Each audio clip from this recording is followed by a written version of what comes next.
Meus queridos, bom dia, boa tarde ou boa noite, não importa, boa é a hora em que você se juntou a nós para acompanhar mais uma videoaula do curso do Evangelho segundo o Espiritismo, vinculado à Associação Espírita Allan Kardec de Rio Preto.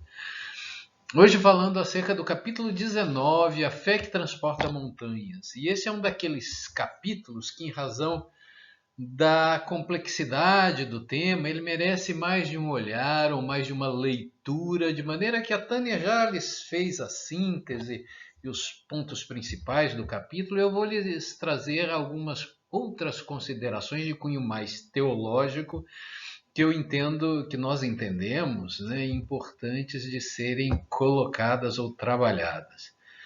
E dissemos que a fé é um tema complexo, e essa complexidade deriva mesmo da etimologia do vocábulo, que, como você pode acompanhar no quadro sinótico aí do lado, ele originalmente no hebraico ele vai vincular duas palavras próximas, parônimas, né, que vão trazer conceitos parecidos ou conexos que acabaram se associando aos múltiplos significados de fé ao longo do tempo. Eu falo de emuná e emanet.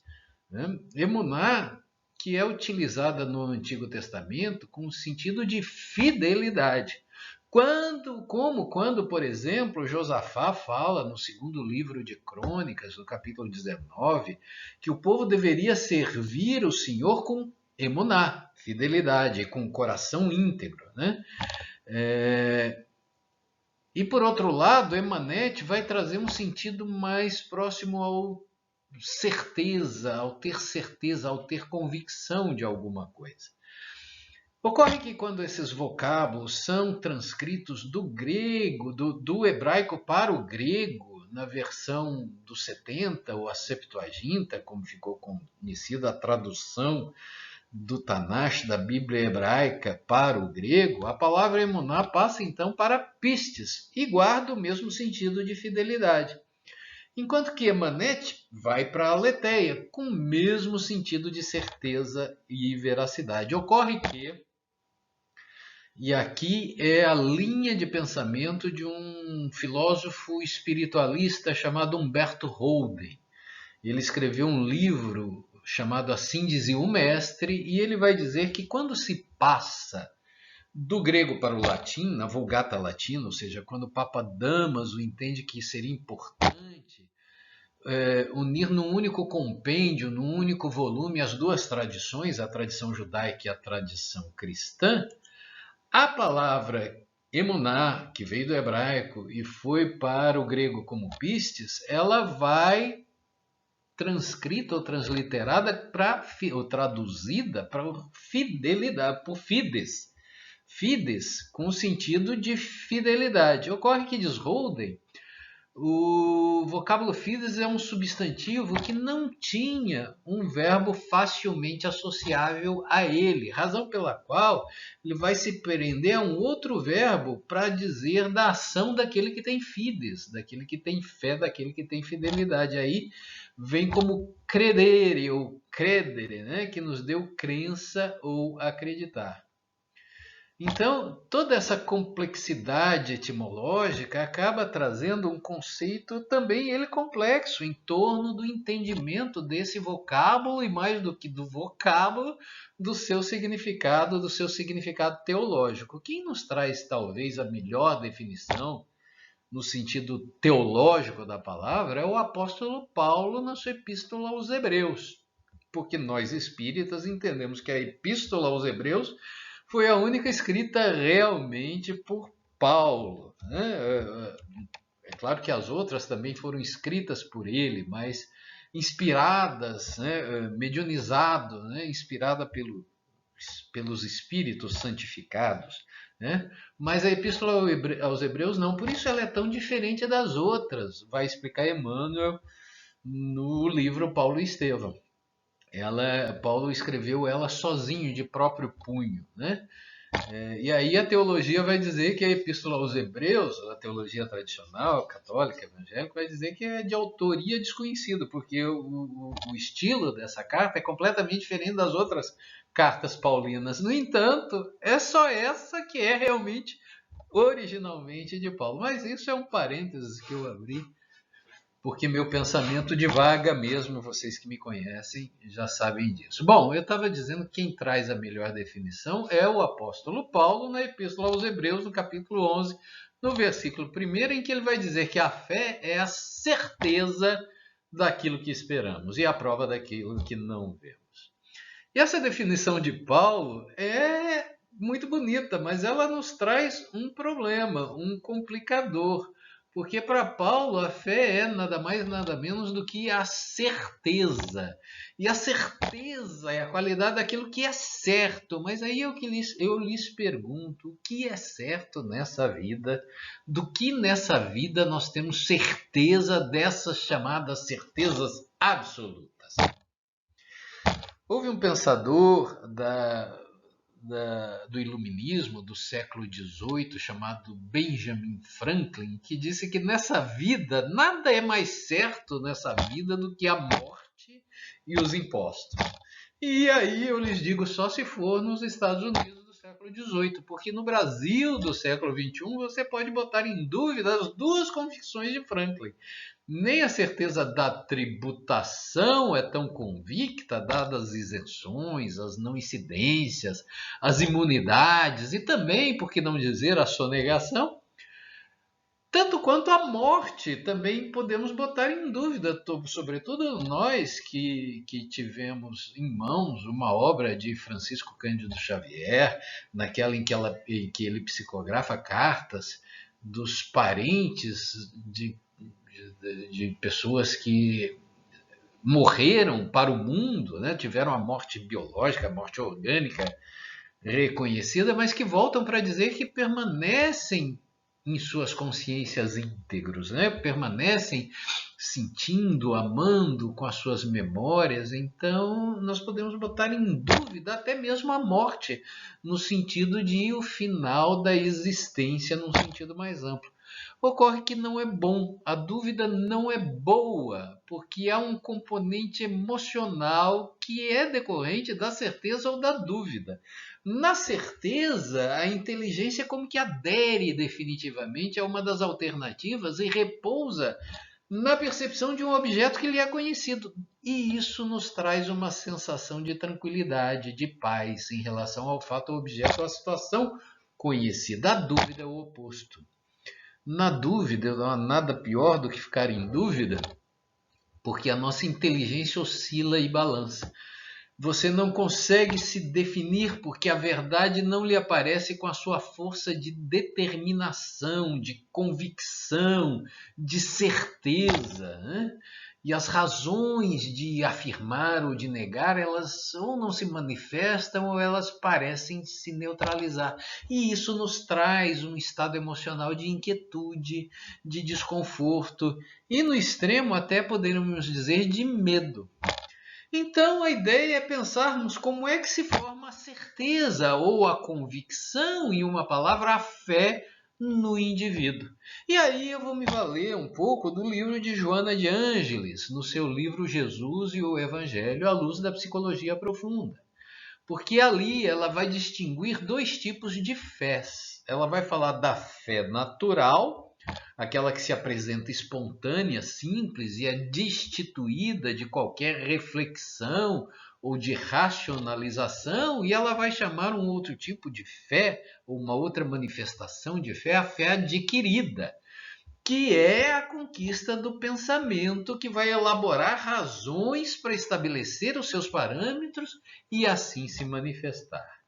E é nesse sentido, meus queridos, que ninguém ignora que Allan Kardec irá afiliar a fé do espírita no campo da razão, aquela que apoia sobre os fatos e sobre a lógica, dirá ele, onde? No capítulo 19 do Evangelho segundo o Espiritismo, no item 7, conforme nós vimos, Kardec vai dizer: fé inabalável é somente aquela que pode encarar a razão face a face em todas as épocas da humanidade. Daí porque, para nós espíritas, não basta crer, é preciso compreender, porque a crença espontânea pura e simples, ela pode sofrer seus abalos se não estiver alicerçada no raciocínio e na razão. Para ilustrar um pouco esse pensamento de fé espontânea e fé racional ou fé adquirida, vamos imaginar aquela conhecida frase "amanhã vai ser outro dia" como um exemplo de fé que brota espontânea, porque ninguém põe em dúvida de que amanhã será um outro dia. Nós temos uma fé, por assim dizer, absoluta no amanhã. E isso se dá porque nada mais, nada menos do que há quase 5 bilhões de anos é assim. Né? A ciência nos diz que o universo surgiu há 15 bilhões de anos como resultado de uma grande explosão, que ficou conhecida como Big Bang. Né? E o planeta Terra é um dos subprodutos dessa grande explosão e surgiu há aproximadamente 4,8 bilhões de anos atrás. Ocorre que esse planeta ele gira em torno de si mesmo, de seu eixo imaginário, no sentido anti-horário, da esquerda para a direita, num movimento de rotação que dura aproximadamente 24 horas, conforme nós sabemos. E esse giro nos proporciona os dias e as noites, pois que a cada período de 12 horas, aproximadamente, uma das faces do planeta está exposta ao Sol. Nós convencionamos contar cada período de 24 horas como um dia, e ao dia seguinte chamamos de amanhã. Portanto, a nossa inteligência adere prontamente ao tema "amanhã vai ser outro dia". Por quê? Porque há 5 bilhões de anos é assim. Né? Os dias se sucedem às noites e às noites novos dias se fazem e você nem faz esse raciocínio todo que eu fiz para aderir quando um amigo bate no seu ombro e fala "ânimo, Paulo, amanhã vai ser outro dia", você realmente acredita nisso.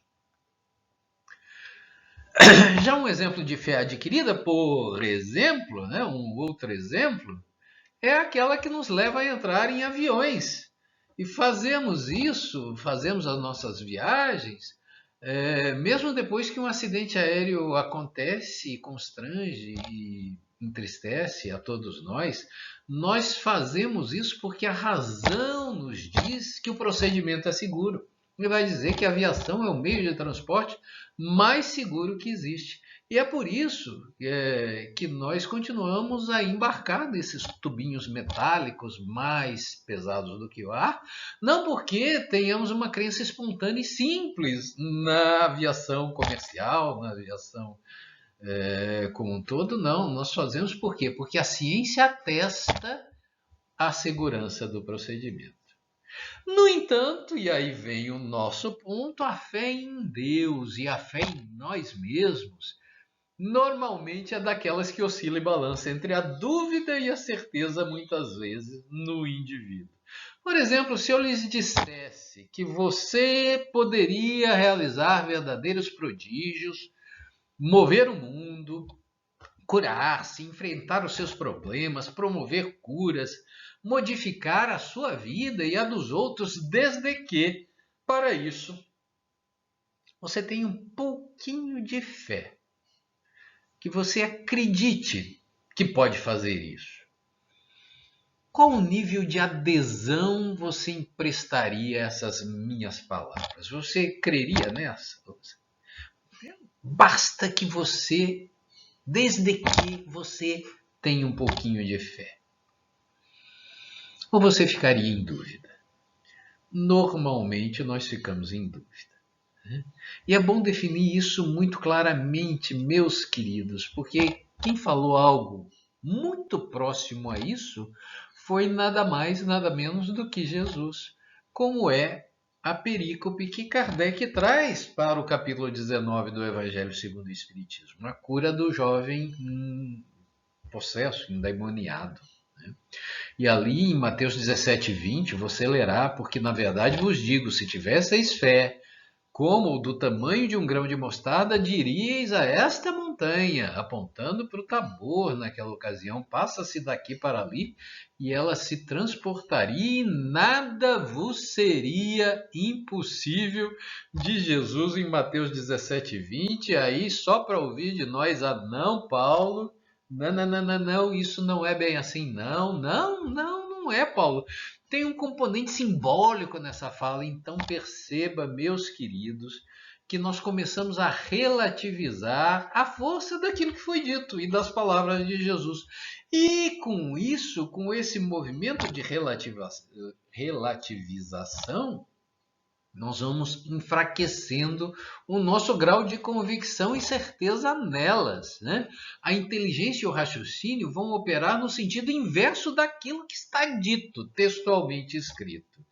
Ocorre que Jesus vai colocar a fé no centro das realizações humanas. E essa passagem do garoto lunático, que termina com essa afirmativa de Jesus, ela é particularmente interessante porque ela está narrada por dois dos evangelistas chamados sinóticos, Mateus e Marcos, né? O terceiro é Lucas. Porém, eles vão ter um olhar, uma abordagem ligeiramente diferente em cada um deles, que o texto de cada um deles que vai nos permitir apontar algumas considerações distintas acerca do sentido dessa frase, do sentido de fé, do acreditar, de ter fé. Não serão olhares antagônicos, mas complementares, e cada um deles revelará um aspecto importante daquilo que nós queremos passar para vocês sobre esse tema inesgotável da fé. Sobre isso que iremos falar logo a seguir. Meus queridos, comecemos então a repassar esse texto, que é um citado, trazido no Evangelho segundo o Espiritismo, a partir da narrativa de Mateus. E a cena é sempre a mesma e conhecida de todos. Jesus desce do Tabor depois da transfiguração, quando então se aproxima dele um homem e apresenta a sua demanda e a sua queixa, dizendo: Senhor, tem misericórdia de meu filho, que é lunático e sofre muito, pois muitas vezes cai no fogo e muitas vezes na água. E trouxe-o aos teus discípulos e eles não puderam curá-lo. Segundo, então, a narrativa de Mateus, Jesus pede que o pai lhe apresente o filho, que é posto em sua presença e imediatamente é curado. Mais tarde, em particular, os discípulos, então, questionam aquilo. Por que é que nós não conseguimos? E a resposta de Jesus é taxativa, Mateus 17, 20, por causa de vossa pouca fé. Porque, em verdade vos digo, se tiverdes fé do tamanho de um grão de mostarda, direis a este monte, aponta para o Tabor, passa daqui para colar, e ele irá passar, e nada vos será impossível. Vemos, então, que Jesus apresenta a fé como causa ativa do ato da cura. Na verdade, o que ele está dizendo aqui é o avesso, né? A fé, a cura não se operou por causa da pouca fé dos discípulos, né? Na verdade, a causa do fracasso do empreendimento foi a pouca fé daqueles que operavam a situação. E aí eu lhes digo, experimente fazer alguma coisa na qual você não acredita, para ver o resultado. Por exemplo, se você for estudar para um concurso público, para prestar uma prova, mas você não acredita em concursos públicos, você acha intimamente que concursos públicos são cartas marcadas, só passam aqueles que compraram suas vagas. Então, meu querido, nem se inscreva, porque é uma grande chance de dar em nada. Se você for para uma entrevista de emprego, por exemplo, se achando incapacitado para o cargo, nem saia de casa, nem vá. O que está claro aqui nessa passagem, segundo Mateus, que para Jesus há uma grande chance de você não alcançar os resultados nas práticas das quais você não acredita. Eu imagino o diálogo mais ou menos assim: Senhor, os discípulos se aproximam dele, nós fizemos tudo direitinho, tudo como o Senhor nos ensinou, como nós vimos o Senhor fazer. Nós impusemos as mãos na cabeça do garoto, nós invocamos o nome de nosso Pai que está nos céus, nós repreendemos o espírito que estava ali, mas nada disso funcionou, não deu certo. Por que não deu certo? E aí Jesus lhes pergunta, mas vocês acreditavam naquilo que estava fazendo? Né? Porque se você não acreditar naquilo que está fazendo, então nada feito. E aí você me dirá, meu precipitado amigo, pensador das questões teológicas da fé, então basta acreditar, Paulo? É isso que você está falando? Então eu tenho uma prova na escola marcada para segunda-feira e eu ia passar o final de semana todo estudando, não vou mais. Eu vou acreditar que eu vou tirar uma boa nota e a nota vai vir. É isso, certo? Não é isso. Errado. Não é isso que eu disse, não foi isso que Jesus falou, não é isso que Kardec fala no Evangelho segundo o Espiritismo. Isso é um sofisma. Isso é um raciocínio concebido com o objetivo de produzir a ilusão da verdade. Ele parte de uma premissa correta, mas ele tem uma inconsistência deliberada dentro dele que vai levar a uma conclusão falsa. E onde é que está o engano? Onde é que está a inconsistência desse raciocínio? Perceba, Jesus não diz em momento algum que não era preciso se esforçar ou fazerem as coisas certas.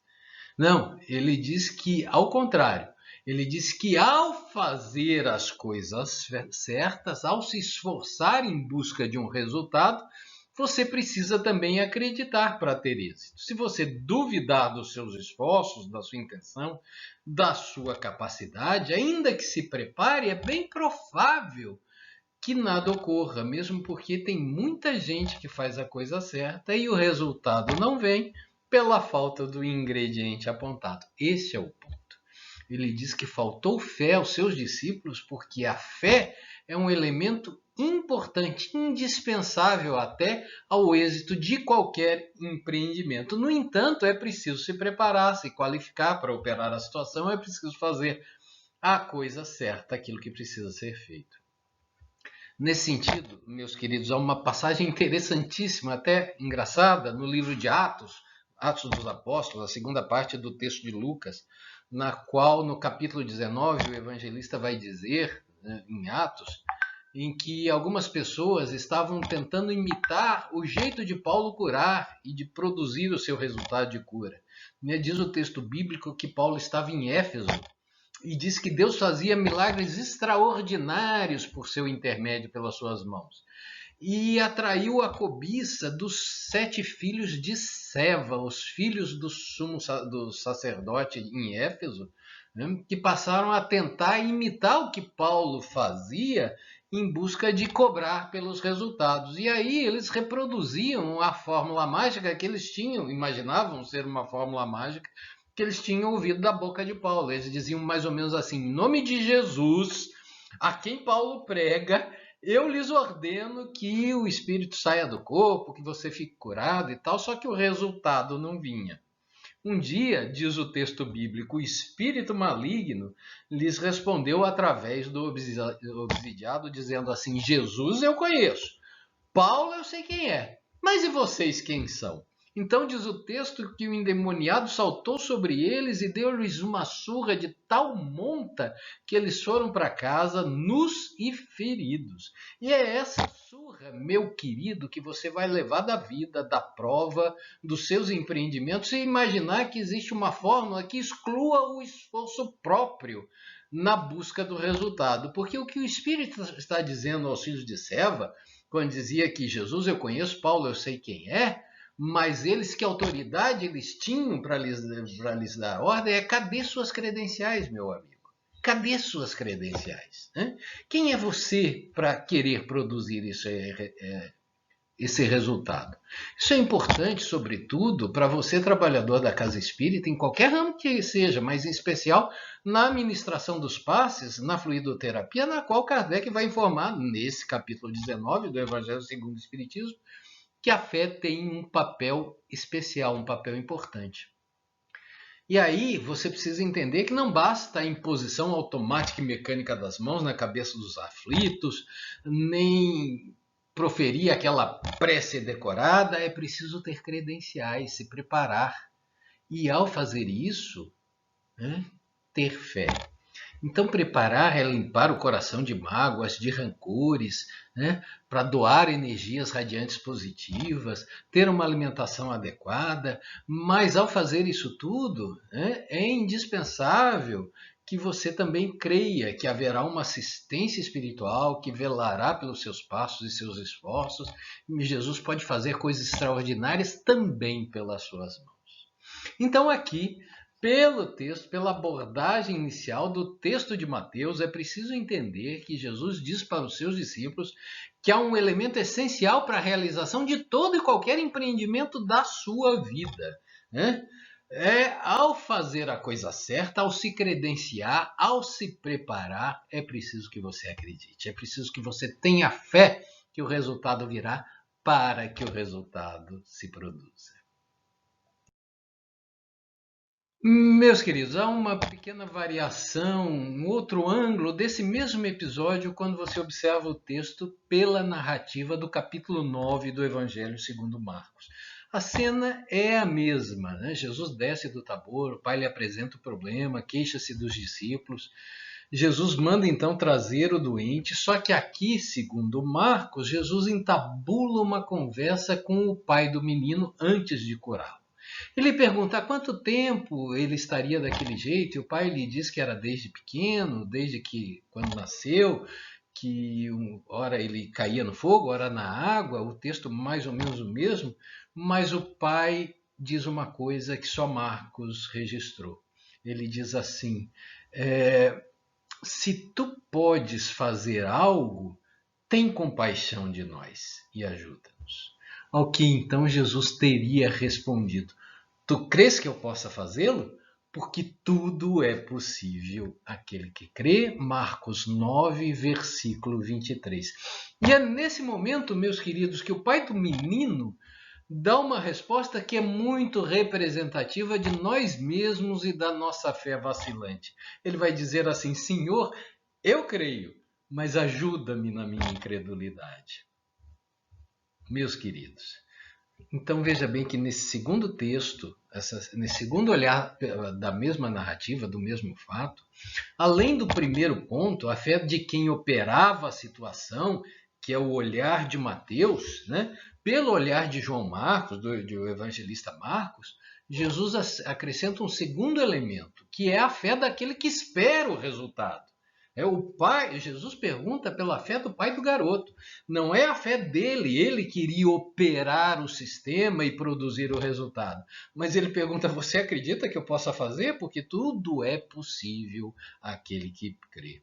Isso, meus amigos, é tão mais importante quando nós vemos em outra passagem dos evangelhos, mesmo no capítulo 6 de Marcos ou no capítulo 13 de Mateus, como eu deixo registrado aí nesse slide, isso é tão importante que quando Jesus volta para sua terra, Nazaré, na Galiléia, e no sábado vai à sinagoga pregar as boas novas do reino, e lá ele é revelado como sendo o Filho de Deus, lá ele encontra uma oposição muito grande dos seus conterrâneos, que vão dizer, filho de Deus? Como assim filho de Deus? Não é esse o carpinteiro? O filho de José? Não conhecemos sua mãe e seus irmãos? E aí diz o texto bíblico que Jesus se espantava com a incredulidade deles e por causa dessa reação, nem Jesus não pôde produzir grandes feitos ali.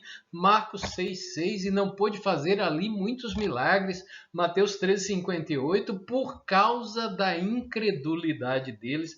Então, notem, meus amigos, o que está dito no texto bíblico é que nem Jesus conseguia curar ou produzir um resultado se as pessoas não aceitassem, duvidassem daquele feito, né?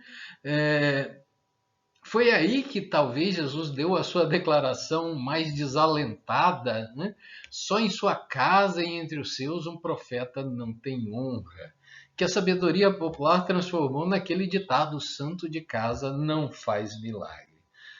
Temos, pois, nessa mesma passagem, dois elementos, duas referências ao poder da fé e à importância da fé em nossas vidas. Um polo ativo, que nos permite produzir, realizar coisas, e outro polo passivo, que nos permite receber aquilo que buscamos. Dito de outra forma, e novamente, a fé está no centro das realizações humanas. É ela responsável pelos nossos sucessos e ela tem uma grande parte nos nossos fracassos. Ela é responsável ativa pelos nossos êxitos, desde que nós nos preparemos e façamos a coisa certa, e ela é responsável passiva pelas nossas buscas, né? Com uma dose dela, nós podemos mover o mundo. Tem uma historinha da tradição católica que está ilustrada por esse garoto com guarda-chuva, que diz mais ou menos assim: um padre reunia a sua comunidade todo final de tarde numa cidade do árido sertão nordestino para rezar a Deus para que mandasse chuva pelo sertão, só que a chuva não vinha. Um belo dia, antes de começar a oração, o padre pergunta: escuta, alguém aí trouxe um guarda-chuva? Ninguém tinha levado o guarda-chuva. E aí o padre diz: mas vocês vêm aqui orar para que Deus mande chuva para o sertão e não trazem o guarda-chuva? Vocês acreditam no resultado? Vocês acreditam que Deus possa ouvir nossas orações? E vocês acreditam que ao ouvir essas orações, Deus possa atendê-la? Porque se não acreditarem, então por que estamos fazendo isso? Né? Se não estamos debaixo do guarda-chuva da fé. Diz o instrutor Alexandre, no livro Missionários da Luz, de André Luiz, que buscamos a fé em Deus, mas duvidamos até de nós mesmos. E no livro Nos Domínios da Mediunidade, também tratando acerca das preces e da cura, André Luiz vai observar que, embora eles, espíritos desencarnados, estejam ali numa câmara de passe, manipulando os fluidos e ministrando fluidos benéficos e regenerativos, na humanidade encarnada, que adentravam ali na câmara de passe em busca de um reequilíbrio orgânico, emocional e espiritual, alguns absorviam mais e outros menos desses recursos fluídicos que eram ministrados.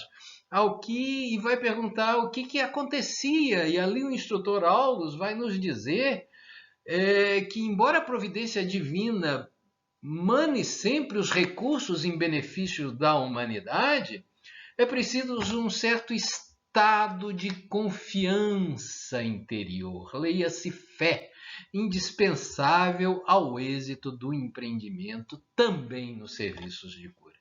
Meus queridos, o que eu tinha para refletir com vocês é acerca desse duplo sentido da fé em nossas vidas e trazer uma compreensão talvez mais prática em relação ao fato de que a fé é o nosso aparelho receptor, ao mesmo tempo que é a nossa mola propulsora, como Kardec vai trabalhar no livro A Gênese, né? É a fé que nos põe em movimento, que nos faz nos esforçarmos, que nos faz nos prepararmos e que nos faz, então, alcançar os resultados. E é ela que permite que nós recebamos os frutos desse nosso esforço. Espero ter colaborado com vocês numa compreensão um pouco mais ampla desse complexo tema, inesgotável tema da fé. Um grande abraço, meus queridos, e até uma próxima oportunidade.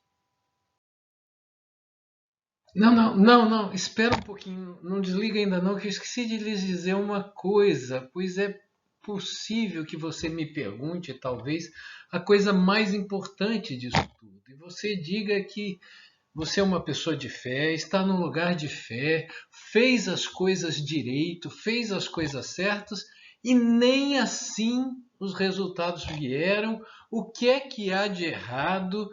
E aí, com a sua fé, e aí eu preciso dizer que a gente precisa conversar sobre o outro sentido da fé, o sentido da fé, fidelidade, né? Porque há uma outra etimologia do vocábulo que nos leva a um outro conceito, que é aquele que se prende ao substantivo latino fides, radical de fidelidade.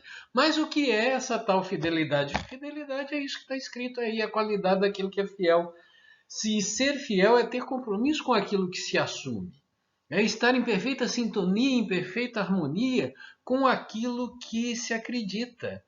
E aí, meu querido, depois que você envidou todos os seus esforços para a resolução de um problema e não encontrou a resposta que você desejaria para o deslinde da situação, Aí é que é preciso ter fé no sentido de ser fiel a Jesus e às suas palavras, que nos dizia no Sermão da Montanha, Mateus 5:4, bem-aventurados os aflitos, porque serão consolados. Ocorre que Jesus coloca o verbo no futuro e muitas vezes a gente quer o resultado no presente. No entanto, isso não pode invalidar a nossa fé, fidelidade, a nossa crença nas palavras do Mestre. Jesus garantiu o consolo aos aflitos, não garantiu a resolução imediata de todas as pendengas humanas, as mazelas do homem, porque muitas vezes o mal e o remédio andam juntos. Né? Por acaso não é isso que nos fala a doutrina espírita a respeito das dores e dos sofrimentos humanos? Não nos diz ela que o mal e o remédio andam juntos? Não nos dizem que as dores expiatórias, os sofrimentos expiatórios são aqueles que restauram muitas vezes o nosso perispírito e a nossa consciência lesadas pelos equívocos do passado? Não nos fala que os dissabores provacionais nos desenvolvem a alma e nos aprimoram e nos aproximam de Deus? Então, meus queridos, deve haver um momento na vida em que o espírito deve escolher se serve a Deus ou a Mamon, aí representado pelos interesses imediatos, mundanos e materiais do mundo, ou se fideliza para todo sempre a sua alma a Jesus. E é aí que Emmanuel vai nos dizer que o seja feita a vontade do Pai, da oração dominical, deve prevalecer sempre no campo das buscas humanas, tanto materiais quanto espirituais. E eu termino, então, finalmente agora termino, contando para vocês uma pequena historinha que vi num filme, e não me lembro mais o nome. Mas diz que um náufrago, após ver o seu navio sossobrar perante forte tempestade, adentrou em um bote e ficou à deriva, perdido no meio do oceano. Quando veio a noite, o tempo melhorou e o céu, até então encoberto, se abriu ligeiramente pelo tempo suficiente para que ele observasse a posição da lua e das estrelas. Marujo experiente que era, esse relance foi suficiente para que ele se localizasse e ajustasse suas velas no rumo que certamente iria levá-lo à praia. Depois o tempo fechou novamente, a tempestade voltou e ele ficou à deriva por muitos dias, mas guardava consigo a certeza, a convicção de que o seu pequeno bote estava no rumo certo e caminhava rumo à terra firme. Temos essa certeza, meus queridos? Temos a certeza de que estamos conduzindo a nau da nossa vida para um porto seguro? Pois se temos, que importa se não vemos o céu, se não vemos a cura, se não vemos o resultado? Sabemos que estamos indo na direção certa e uma hora chegaremos. Então, meus queridos, fé no sentido de fidelidade ao Senhor é não blasfemar, não revoltar-se, antes regozijar-se pela oportunidade e guardar a certeza, a convicção que os referenciais teóricos da doutrina espírita nos aponta de que estamos conduzindo a embarcação da nossa vida para um porto seguro. E é nesse momento que reproduzimos então a palavra do pai do garoto lunático, no momento das dores, no momento das provas, no momento das expiações, no momento que os nossos maiores esforços não redundaram no resultado que a gente almejava. É nesse momento que nós elevamos o nosso pensamento a Deus, a Jesus, e dizemos: Senhor, nós cremos, nós temos fé, mas ajuda-nos na nossa incredulidade. Meus queridos, agora sim, fiquem todos com Deus, fiquem todos em paz.